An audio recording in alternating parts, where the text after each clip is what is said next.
Chapter 7. The dragon shot over the ground like missiles. They have flown all day and throughout the night. Spyro, Cinder, Tremor, and Flame helped carry their friends when they needed rest or sleep, which slowed their pace. But Tremor and Flame's determination pressed them onward. "Tremor, take it easy," Flame called. The other dragon had pushed on ahead, carrying his twin on his back. Flame carried Ember and Spyro. Cinder carried Candace, while Spyro was left with Stella. "We need to get home, Flame," the other dragon called back. "Our home is in danger. We need to get there as quickly as possible." "I know that," Flame hollered over the wind. "But we need to be able to fight when we get there. We're already running on fumes right now." "You're both right." Spyro jumped in before Tremor could come up with a rebuttal. But let's focus again at first on finding out the situation. Flame and Tremor both stared at each other before nodding in agreement. 2 hours later, the sun began to rise. Flame yawned as he began to fall back from the other dragons. "Flame, keep up," Tremor called. "I'm coming." Guy jerked himself awake and fluttered his wings. The movement woke Ember and she yawned greatly. "Morning, sunshine." Flame smiled back at her. "Good morning, hot stuff." Ember giggled and licked his cheek. It was then that she looked up ahead and her expression darkened. "Oh no!" Flame turned back to her eyes and the smile disappeared. Off in the distance, they could see large plumes of smoke rising to the early morning sky. Spyro's eyes narrowed as they drew closer. By now, their sleeping companions were awake and flying on their own, and allowing their carriers to increase their speed. "Are we too late?" Cinder called. "I don't know yet," Tremor called back. "The glare is interfering with my vision." "Everyone follow me," Spyro called. He climbed high into the air and turned to his brother, who was just waking up on his shoulder. "Sparks, we need you flying ahead and give a quick assessment of the situation. If there's danger, signal 3 times. If not, then just twice. You can count on it." The dragonfly pushed off and stepped on ahead. "What's your plan, Spyro?" Cinder asked as she rose up next to him. The group of dragons soared in the air, eagerly searching for Sparks to signal. "Listen up," Spyro called without turning around. "I want Candace up front with me. Cinder, Stella, you two attack the wing formation. Flame and Ember, you will lead wave 2. Tremor and Gaia, you bring up the rear." "Right!" The dragons all chimed in unison. "Let's go!" Spyro shouted and dove towards the flames ahead. As the formation drew closer, Spyro spotted Sparks flying back towards them. He was flashing sticks as well as a spawn of ravens were in hot pursuit. "Sparks!" Spyro cried and beat his wings faster. Cannons and the others pushed to keep up. The dragonfly ducked as the raven's beak snapped at the air where it had been only a split second before. Another one of the birds squawked loudly as it rushed in with its beak wide open. Sparks flinched as he prepared to meet his end. Just before the bird could deliver his killing bite, a bolt of electricity shot past Sparks and the raven exploded. Sparks opened his eyes as several more bolts shot past him and struck their intended targets. "Gotcha!" Sparks gasped as he snatched his brother up in his claws safely. "Getting a little closer. I like that. Then I like there, Spyro." Dragonfly spread a sigh of relief. "Could have been worse." Spyro smiled down at him before turning to the candidates. "Get ready!" He left the formation to a dive as he neared the flames. They could see clear now that the sun was finally up. "Dear God!" Kenneth gasped, almost unheard by the others. Charging across the ground were hundreds of wolves.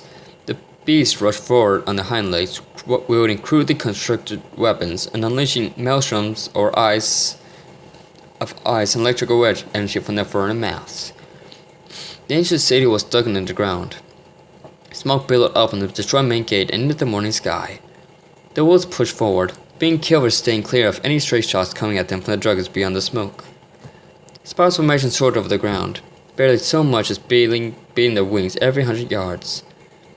When they were close enough, Spyro unleashed a blast of ice, and Candace followed his lead almost at the same moment. The wolves taking cover to the rear were instantly covered in ice and frozen in place. As Spyro and Candace continued the steady stream of ice, Cinder and Stella opened their mouths as wide as they could.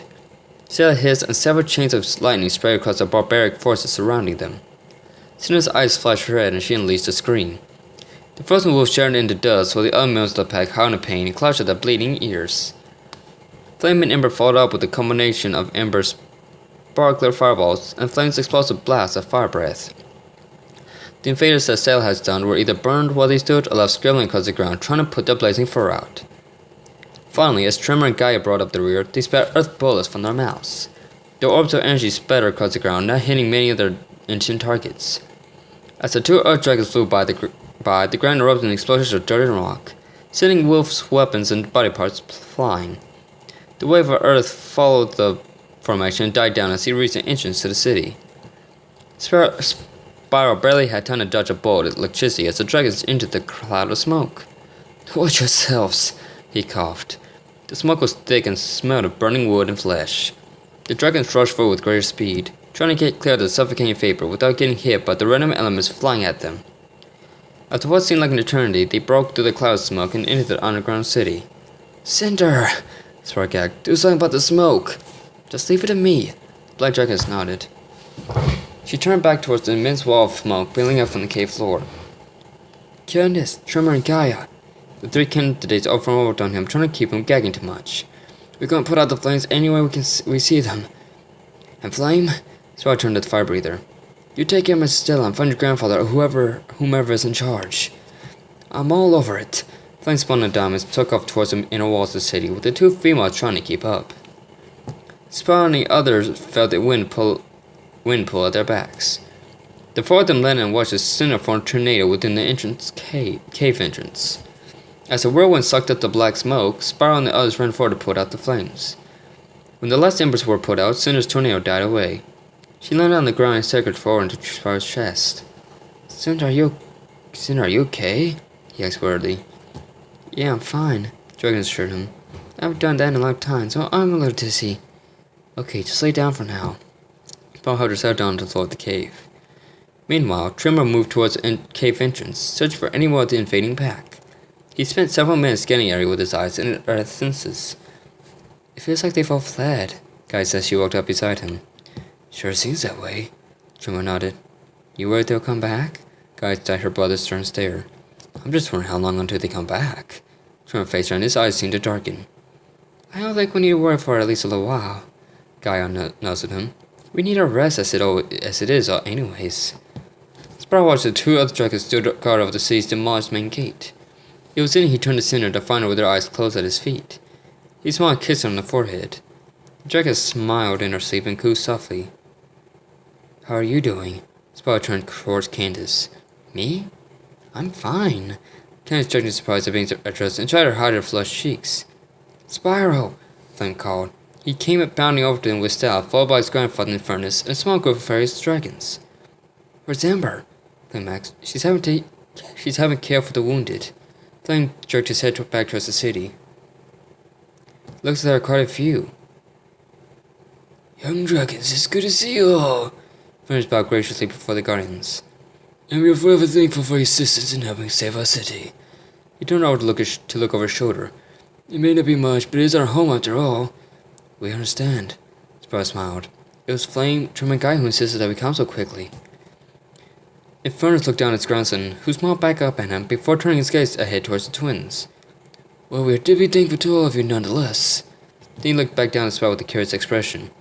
"But how did you discover we were under attack? The wolves only showed up 2 nights ago." "The wolves attacked the Trice village not too long ago," Flame answered with a hint of distaste in his voice.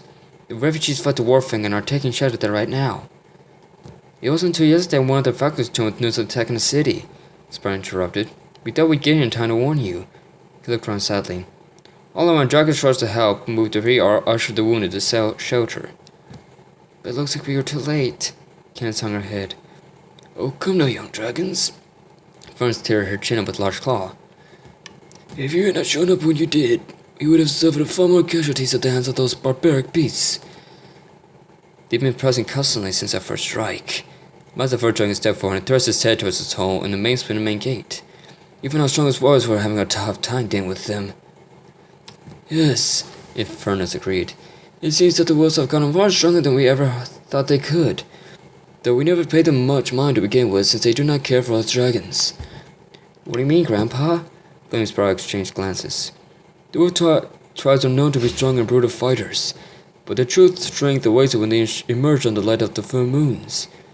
They become raging, bloodlusting monsters. that nearly match the power of us dragons. We have not had the opportunity to see, but judging by the ferocity they exhibited, we believe there may have been a full moon when they decided to attack." Wait, that can't be. Spyro shook his head. Flame, were the moons full last night? Flame pressed his lips together as tight as he tried to remember. I don't think so. I'm pretty sure they weren't. Although I was pretty tired, so it's hard for me to be certain. Well, let's get you young ones inside. The friends began to turn back towards the underground city. You sound like you've had a long and tiresome travel. That goes without saying. Spike chuckled and patted Cinder on the rump. The dragon instructor wagged his sword at the dragonfly with the flat of her tail blade. Do you mind? She snapped. Alright, you two, come on. So I said, trying to calm Cinder down. We're all tired. Once you young ones get rested up, then we will discuss ways to break down about this current problem. Sounds good to me. Flame yawned loudly, and his grandfather sort of minced upside his head with his tail. Ow! He yelped. It's true not to cover up when you yawn. Fern scolded slightly. But I'm a guardian now, Flame whimpered. This still doesn't mean you cannot be hit for bad manners.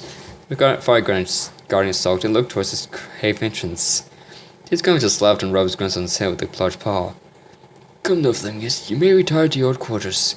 You've kept it in pristine condition since you've left home. The old dragon turned and followed his party back to the inner walls of the city. The dragons got up to leave when they remembered Tremor and Gaia standing together several yards away. Tremor, Gaia! Sad called out to them. Come on, we're going inside where it's safe. Coming! Gaia hollered back. Let's go, Tremor, she said, slowly covering her yawn with a wing. You should rest. I guess. Tremor glared at the mouth of the cave. Before he turned back towards the city, he sent paw down on the ground, causing several selected mice to shoot up from the floor of the cave, making a jagged obstacle for any invaders to get across. Little did the Earth Dragon realize they would prove useful to him sooner than he wanted.